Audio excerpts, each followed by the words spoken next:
말씀은 마가복음 16장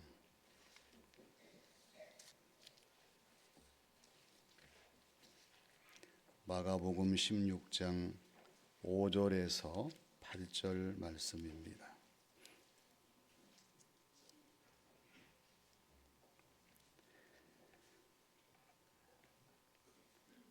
무덤에 들어가서 흰옷을 입은 한 청년이 우편에 앉은 것을 보고 놀라매 청년이 이르되 놀라지 말라. 너희가 십자가에 못 박히신 나사렛 예수를 찾는구나. 그가 살아나셨고 여기 계시지 아니하니라. 보라, 그를 두었던 곳이니라. 가서 그의 제자들과 베드로에게 이르기를 예수께서 너희보다 먼저 갈릴리로 가시나니 전에 너희에게 말씀하신 대로 너희가 거기서 배우리라 하라 하는지라. 여자들이 몹시 놀라 떨며 나와 무덤에서 도망하고 무서워하여 아무에게 아무 말도 하지 못하더라. 아멘. 마이클 R. 라코나는 신약 성서학자입니다. 기독교 변증가예요. 작가입니다. 자신이 쓴 예수의 부활이라고 하는 책에서 새로운 역사 기술적 방법으로 예수님의 부활을 증거하기를 기뻐합니다. 그가 도입하는 것은 하버마스가 개발한 최소한의 사실이라고 하는 세 가지를 강조하면서 이 세 가지라고 하는 것은 예수님은 십자가에 달려 돌아가셨다. 돌아가신 예수님은 3일 만에 다시 살아나셨다. 그리고 제자들에게 나타나셔서 부활의 모습을 보이심으로 제자들이 이 부활의 증인의 사명을 감당했으며 마지막에 사울이라는 바울에게 나타나셔서 부활의 모습을 나타내 보이심으로 바울이 변하여 온 세상에 복음을 전하는 사람이 되었다.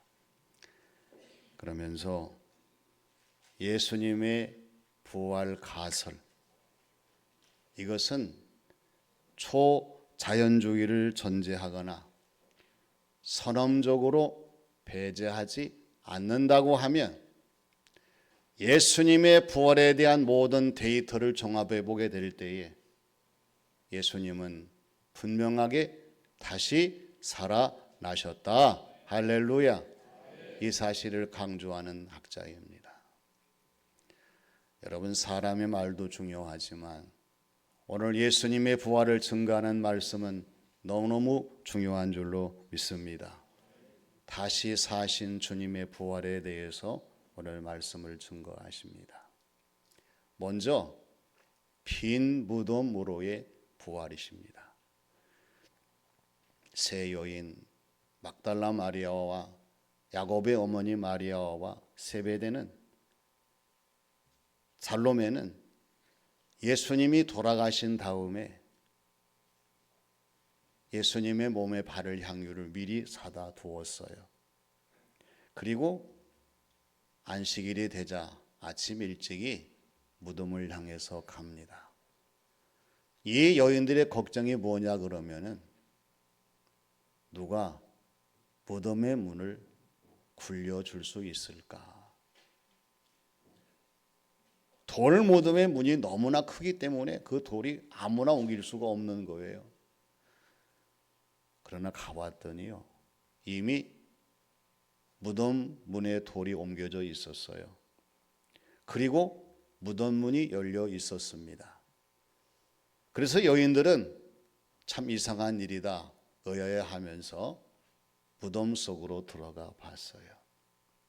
그랬더니 예수님의 시체가 있어야 되는데 예수님의 모습이 보이지 않는 거예요. 만일에 이 여인들이 예수님이 부활하신다는 사실을 미리 알고 믿었다고 하면 아마 할렐루야를 외쳤을 거예요. 야, 예수님 살아나셨다. 아무도 예상할 수 없었던, 생각할 수 없었던, 기억할 수 없었던 예수님의 부활이었습니다. 그럼에도 불구하고 예수님의 무덤의 문, 그 돌이 옮겨지고 무덤의 문이 열리고 그 안으로 들어갔을 때에 예수님의 흔적은 보이지 아니하고 흰옷 입은 한 청년이 그 앞에 앉아 있는 것만 보일 뿐이었습니다. 빈 무덤이었어요. 오늘 부활절에 우리가 빈 무덤의 신비를 우리가 받아들이면서 다시 한번 우리의 믿음이 부활의 믿음으로 이어지는 귀한 시간이 되시기를 바랍니다. 다음은 한 청년이 증거하는 부활입니다. 흰옷 입은 한 청년이 여인들에게 한 말이 뭐예요? 너희들이 십자가에 달리신 예수님을 찾는구나. 그러나 여기 계시지 않고 살아나셨느니라. 와서 그 누우셨던 곳을 보라. 이렇게 말하는 소식을 듣게 됩니다. 이 소식이 왜 놀라운 소식입니까? 다시 사신 주님의 부활을 알리는 기쁜 소식이요, 생명의 소식이요, 승리의 소식이었기 때문입니다. 오늘 부활절 예배 드리는 저와 여러분, 부활하신 주님께서 성령님의 능력을 통하여 우리의 귀에 예수님 다시 사신 생명의 소리, 또한 기쁨의 소리, 승리의 소리가 들려지는 귀한 시간이 되시기를 바랍니다. 오늘 저와 여러분들에게 이 부활절에 가장 중요한 것이 무엇이냐 묻는다면 뭐라고 대답하시겠습니까? 정말 중요한 것은 부활의 믿음, 예수님이 다시 사신 이 부활을 확실하게 믿는 이 믿음으로 부활절을 지키는 우리 모두가 되는 것입니다. 씨앗이 땅에 떨어져 죽어야 다시 싹이 나고 열매를 맺습니다. 예수님의 부활의 그 신앙, 그 믿음이 우리 가운데 이어지게 될 때에 장차 우리도 이 세상 떠날 때에 예수님처럼 부활하여 영원한 하나님의 나라 천국에 입성할 수 있는 하나님의 사람들이 되게 될 줄로 믿습니다. 하나님 보실 때에 정말 안타까운 성도, 신앙생활 그리스도인 누구입니까? 세상적인 기준이 아니에요. 하나님이 정말로 안타까운 성도, 신앙생활 그리스도인은 예수님의 부활, 이 부활절을 지키면서도 부활의 믿음이 없는 사람이 안타까운 성도요, 신앙생활이요, 그리스도인이 아닐 수가 없는 것입니다. 우리는 회복하는 사람이 되어야 합니다. 부활의 믿음, 또한 부활의 생명, 부활의 승리를 회복해서 하나님 우리를 바라보실 때에 안타까운 성도가 아니라 신앙생활, 우리 그리스도인의 모습이 아니라 자랑스러운 부활의 증인으로서 주어진 삶을 살아가는 저와 여러분들이 되어야 할 줄로 믿습니다. 요한복음 11장 25절 말씀에 주님 말씀하셨어요. 나는 부활이요 생명이니 나를 믿는 자는 죽어도 살겠고 무릇 살아나를 믿는 사람은 영원히 죽지 아니하리니 이것을 내가 믿느냐, 이렇게 말씀하시는 거예요. 부활절에 한 청년이 여인들에게 예수님이 다시 사신 사실을 증거하고 예수님의 부활을 전했습니다. 우리 모두가 이 부활의 소식을 듣고 부활의 신앙으로 나아가는 성도의 삶이 되시기를 바랍니다. 마지막은 제자를 다시 찾으시는 부활입니다. 예수님이 십자가에 돌아가실 때요, 제자들은 자포자기했습니다. 뿔뿔이 흩어졌습니다. 낙심과 절망과 탄식으로 가득 찼어요. 그러나 예수님은 십자가에 죽으신 다음에 부활하신 그러한 모습으로서의 한 청년이 여인들에게 강조한 말이 어떤 것입니까? 가서 그의 제자들과 베드로에게 이르기를 예수께서 너희보다 먼저 갈릴리로 가시나니 전에 너에게 말씀하신 대로 너희가 거기서 배우리라 하라, 이 말을 전하도록 했습니다. 왜 갈릴리일까요? 아니, 예수님께서 부활하신 다음에 아주 찬란한 모습으로 많은 사람들이 모이는 곳, 훌륭한 건물이 있는 곳, 그리고 많은 사람들이 추앙하는 그곳에 가시지 왜 갈릴리입니까? 제자들은 주님을 버렸지만 주님은 제자들을 버리시지 않았기 때문입니다. 제자들은 주님을 잊었지만은 부활하신 주님은 제자들을 잊지 아니하셨기 때문입니다. 제자들은 예수님을 떠나갔지만 부활하신 주님은 제자들을 떠나가지 아니하셨기 때문입니다. 부활절의 오해를 버려야 됩니다. 부활하신 주님이 나에게 찾아오신다면 우리를 높은 건물에 부르시고 우리를 잘 대우하는 곳으로 부르실까? 아닙니다. 주님이 원하시는 것은 우리가 신앙생활 삶을 통해서 고난을 받고 있는 현장일지라도 주님은 다시 부활하셔서 그 자리에 찾아오셔서 우리를 만나주시고 우리를 위로하여 주시고 우리의 삶을 새롭게 하시는 부활의 주님이 되시는 줄로 믿습니다. 그래서 갈릴리를 강조하시고요, 먼저 가시는 거예요. 야, 너희 거기 와 있어라, 내가 가겠다, 그게 아니었습니다. 항상 우리 주님은 먼저 와 계십니다. 우리의 슬픔, 고난, 질병, 어려운 그 자리를 할지라도 먼저 오셔서 우리를 맞아주시고 우리를 도와주시고 역사하시는 우리 주님이 되시는 줄로 믿습니다. 부활절, 이 부활절이 왜 중요합니까? 부활하신 주님과 우리가 만나는 시간이요, 자리요, 증표이기 때문에 중요한 줄로 믿습니다. 이 부활절을 그냥 지나가서 해서는 안 됩니다. 부활의 주님을 꼭 만나셔야 돼요. 주님 나를 만나주셔서 예수님의 부활이 나의 부활이 되게 하여 주시고 예수님의 승리가 나의 승리가 되게 하여 주시고 예수님의 소망이 나의 승리가 되게 하여 주시옵소서. 여러분, 이 성도의 모습으로 거듭난다고 하면 우린 이후의 삶은 아무 걱정이 없어요. 왜?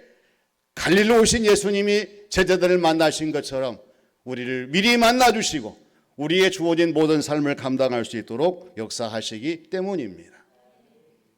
믿음을 가지십시오. 부활하신 주님을 기뻐하며 찬양하십시오. 그리고 부활하신 예수님을 증거하십시오. 사랑하는 자녀들에게 증거하세요. 야, 예수님이 살아나셨다. 우리도 부활의 신앙으로 하나님 나라에서 만나야 된다. 여러분 교우들에게 증거하십시오. 나의 신앙생활, 나의 삶이 부활 이전의 삶이었지만 부활절을 통해 나는 하나님의 사람으로 거듭났으며 이제 나는 부활의 신앙의 승리자가 되었습니다. 증거하셔야 됩니다. 세상 모든 사람들에게 예수님의 부활을 증거하는 그 열정, 이것이 우리의 신앙생활 삶을 새롭게 한다는 사실이에요. 주님께서는 중요한 말씀 우리에게 해주십니다. 다시 사신 우리 주님의 부활은 빈 무덤으로의 부활이셨습니다. 여러분, 세상적인 것이 가득 쌓인 곳에는 부활이 힘들어요. 다 비울 때에 거기에서 우리 주님이 부활의 승리를 이룰 수 있는 하나님의 사랑, 우리를 다시 세우시는 자리가 되게 될 줄로 믿습니다. 한 청년이 증거한 부활입니다. 보라는 거예요. 예수님 다시 살아나셨다는 것입니다. 반드시 예수님의 부활을 신뢰하며 나가시는 성도의 삶이 되시고 그리고 제자들을 다시 찾으시는 부활이셨습니다. 우리가 뭐 그렇게 잘났기에 주님이 찾으시겠어요? 그건 주님의 사랑이십니다. 변함없이 우리가 어떻든지 간에 우리를 포기하지 아니하시고 다시 찾아오셔서 부활의 증인으로 살게 하시는 아름다운 성도의 신앙생활, 이 삶이 되시기를 주님의 이름으로 축원합니다. 아버지 하나님, 하나님의 은혜를 감사드립니다. 하나님이 지으신 세상에 많은 사람들이 살아가지만 부활을 알지 못하고 부활의 신앙인으로 살아가는 사람들이 매우 적어집니다. 저희들에게 오늘 부활제를 통하여 다시 사신 주님을 신뢰하게 하여 주시고 찬양하게 하시고 영광 돌리는 삶을 살아갈 수 있도록 하나님 인도하여 주시옵소서. 아버지 하나님, 이미 주님께서는 저희들의 자리에 와서 저희들을 기다리시지만 저희들은 외면한 채 살 때가 많았음을 고백합니다. 눈을 열어주셔서 저희들 곁에 계신 부활하신 주님을 만나게 해주시고 부활의 믿음과 기쁨과 또한 증거를 가지고 주어진 모든 삶을 감당하는 저희 모두가 되게 하여 주시옵소서. 예수님의 이름으로 기도하옵나이다. 아멘.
바로 재직회 시작합니다. 자리에 앉아 주시기 바랍니다.